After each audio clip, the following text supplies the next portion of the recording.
problema lang tol ay naubusan. Saan ka? Kira ka? Sumpa naman kang dugo, yes. May tubig, Drabik. Tingnan ka namin. Isa-isa sa tubig, eh. Ikawas imong kuan bay, imong gawas imong. Yan mga tol. Isang mapagpalang gabi sa inyong lahat.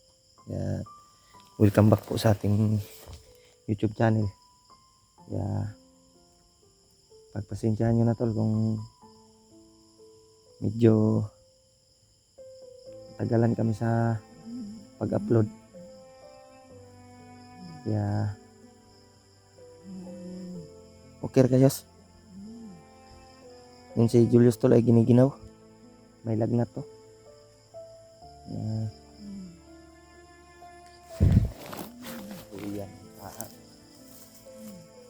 Init kayo. Sobrang init na. I love kuan news. I love kuan. Importante nga relax ka. Kaya kanina tulay ginamot ko ng orasyon para maano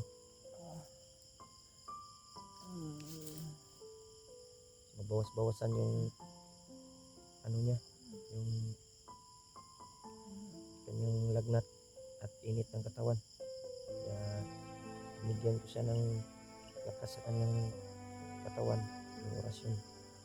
At ang problema lang tol ay naubusan. Saan ka? Kira ka? Sumpa naman kang dugo, yes. May tubig, Drabik. Tingnan ka namin. Isa-isa sa tubig, eh. Gawas imong kuan bay, imong gawas imong kuan sa imong kuan ba? Gamaya lang sa tubig, eh. Angad.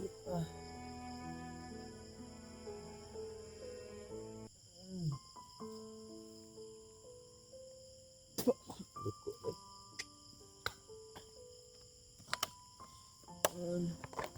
Okay na ka? Yan nga tol. Ano sa tigag kuan di, orasyon di. Para mo kuan yung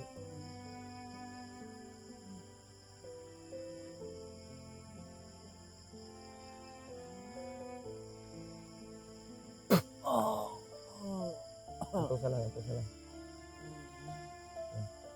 I-relax mo na yung katawan mo. Safety naman tayo dito. Wala namang nakaano dito. Kaya nagmasid kami kanina tol bago kami nagpapahinga. Kasi si Julius ay masama yung kanyang katawan. May lagnat. Na-over fatigue siguro to sa sa panahon ba. Sobrang init. Kaya sumuka ng dugo.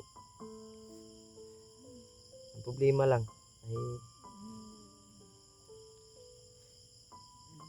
naubusan kami ng gamot. At wala na rin kaming kaming pagkain. Kaya sana makahanap kami ng pagkain tol. Makabili kami. Kaya relax mo na yung katawan mo, Yos. Kasi babantayan kita hanggang maging okay yung katawan mo. Kaya binigay ko na yung kapangyarihan ko o orasyon ko sa kanyang katawan para mabawas-bawasan yung kanyang init. Sobrang init tol. Init kayang kuan tol, yung ulo o yung lawas. Dahil to sa sobrang init ng panahon. Kaya naglakbay kami na walang tigil na pahinga.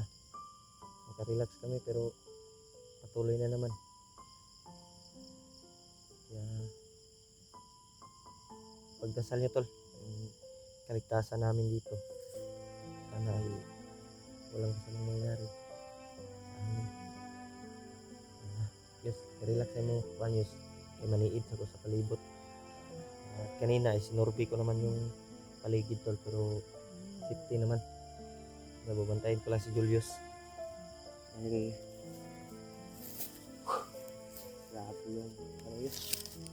relax sa imong kaugalingon niyo sa ay kabalaka na ra ko dire. Ay nagsaba diha. Yung babalik na yung ano mo. Unti-unti nang bumalik yung kanyang lakas. Murag ang dugo nga imong gisukayos mo tong kuan yus ba? Masamang ano siguro. Hangin na kuan sa imong lawas. Ay kabalakayos. Ba kuan ra lagi ta. Relax sa imong kuan. Kaugalingon. Yan tol. Pagdasal niyo po yung kaligtasan namin ni Julius dito. At lalong-lalo na sa kasamahan namin.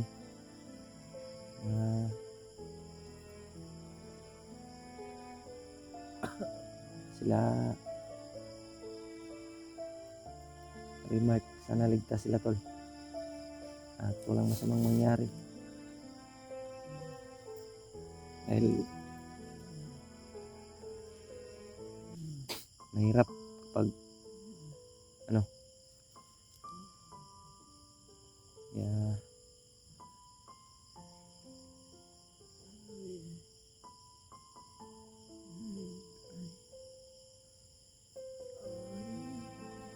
kuan lang na imong kaugalingon yus. Ay kabala kayos kuan ta talaga kita. Mulian ra na imong kuan. Mulian ra na imong kuan. Di kuan na ako orasyon. Anto sa lang. Sana makahanap tayo bukas ng pagkain yus at gamot mo. Ya bukas subukan kung maghanap ng pagkain o mga prutas. Mga magbata. Busis na hindi ko alam kung busis ba yan. Huwag kang mag-alala, ipaningot kay Julius. Pagdasal po natin tol, safety kami at walang masamang nangyari. Kasi si Julius ngayon ay nahihirapan din sa kanyang kalagayan na medyo bumigay yung kanyang katawan tol. At nagtamo ng lagnat at init sa kanyang katawan. Sumuka siya ng dugo. Naubusan kami ng gamot. Sana makahanap kami ng tindahan at makabili tayo ng gamot. Walang Diyos kay hanapin pa rin natin yung dalawang bandido na gustong magbagong buhay. At sana tol ay makontak namin. Makontak ko. Sana matagpuan din namin. Lalo na si Remark ngayon ay hindi pa namin na antusa lang na yung mukha niya sa kabalaka, ugma. Maulian na ka. Mangita kita pagkaon ugma kay burot na itong kuan ba. Kabalaka yus, makahanap tayo ng tindahan. May kunting laman naman yung Gcash ko. Makabili tayo ng pagkain at gamot. Sobrang mahal kasi yung mga bilihin dito sa bundok tol. Pinupiliga diri sa ilang kabalaka.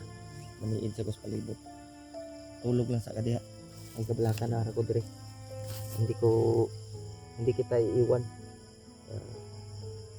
Dito ako para magbantay sa iyo.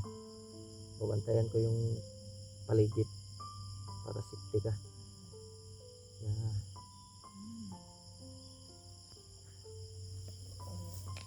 Huwag kang mag-alala, Yus. Pahinga ka muna. Ano to? Sana po yung nagpapahinga muna si Julius tol. Sa kalagayan namin ngayon. Sana po ay i-share niyo po yung mga video namin. Sana ipagdasal niyo yung kaligtasan ni Julius na magiging okay na siya. Pagkahirap tol pag mag-isa. kaya nasa ano pa ngayon, nasa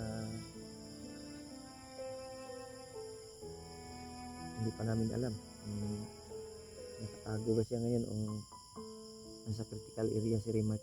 Kaya hindi pa namin nahanap tol. Sana makita namin yung bandido na dalawa na gustong magbagong buhay. Sana din makontak ko. Kaya palagi ko silang tinatawagan at message. Pero yung signal talaga tol ay mawala. Kasi hindi kami basta-basta maka-stay sa isang lugar. Dahil maraming nagmamasid, nagpapatrolya ng mga bandido. At may maraming commander din na makikita namin. Kaya pagdasalan nyo lang tol, ng kaligtasan sa kasama natin na si Julius. At lalong-lalo na yung kaibigan natin na si Remark, hindi pa natin nahanap. Kaya Diyos, antusa lang sa Diyos. Hindi tayo mahimo ano Diyos. Unsa kang taman. Naman ta sa kuan karon. Critical area. Gusto ko sanang ano ka ba? Pwede lang ibaba kita. Ang problema lang ay hindi naman pwede natin iwan si Remark. Kailangan ng tulong ni Remark. At sana din matagpuan natin yung may hawak siyang cellphone ni Remark. Kunting tiis lang Diyos. Gagaling ka rin. Parang wala na yung ano mo, init sa kuan mo daw. Ubos-ubos na ang kanyang ano tol ba? Lagnat. Bumaba na yung init sa kanyang katawan. Sana magiging ano yung katawan mo babalik sa ano ba? Babalik yung lakas mo ba? Sabi si Julius tol kanina pa to kasi habang naglalakbay kami. Sabi niya kanina ay medyo ano daw siya, nahilo daw siya. Kaya naghanap kami ng safety na area. Katulad nito ay dito kami nakapag-relax.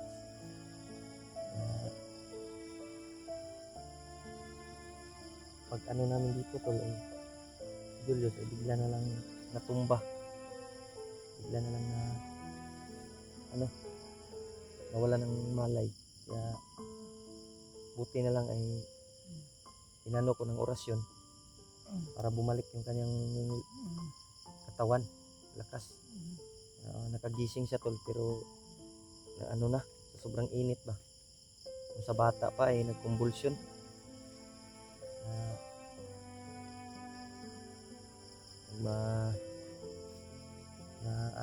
Ano ako kanina na balaka dahil sa kalagayan ni Julius. At buti na lang ginamot ko siya, ginamot ko ng orasyon para babalik yung kanyang ano. Ngayon naabutan kami ng gabi dito ay si Julius ay kailangan pang magpahinga para bumalik yung kanyang ano, lakas. Sabi Diyos, ano mo, yung katawan mo ay muntikan pang bumigay pa kanina. Kaya huwag kang mag-alala Diyos. Ay nandiyan naman si Lolo Ambo para tulungan tayo. Nandiyan naman si Panginoon, nandiyan naman yung Panginoon para iligtas tayo sa kapahamakan. Kaya titiis lang at mahanap din natin si Remark. Yan tol, ay sana may maawa sa amin. Ano na yung kahit kunting blessings lang ang dagdag pambili sa gamot ng Julius ay biglang umito yung kanyang katawan tol.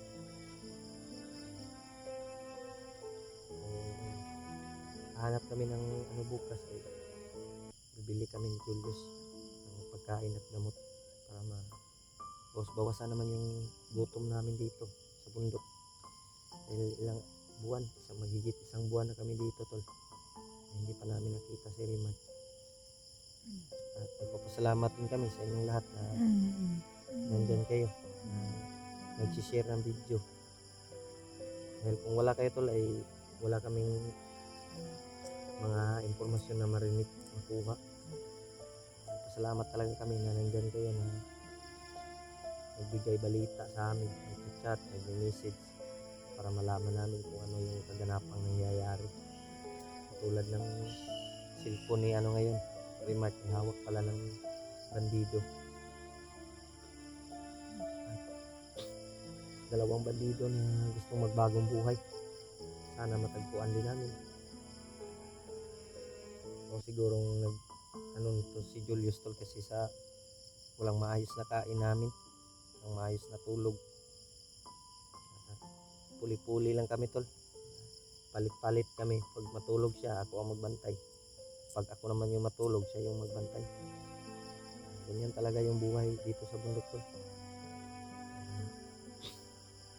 Hindi natin ano yung takbo ng ano natin.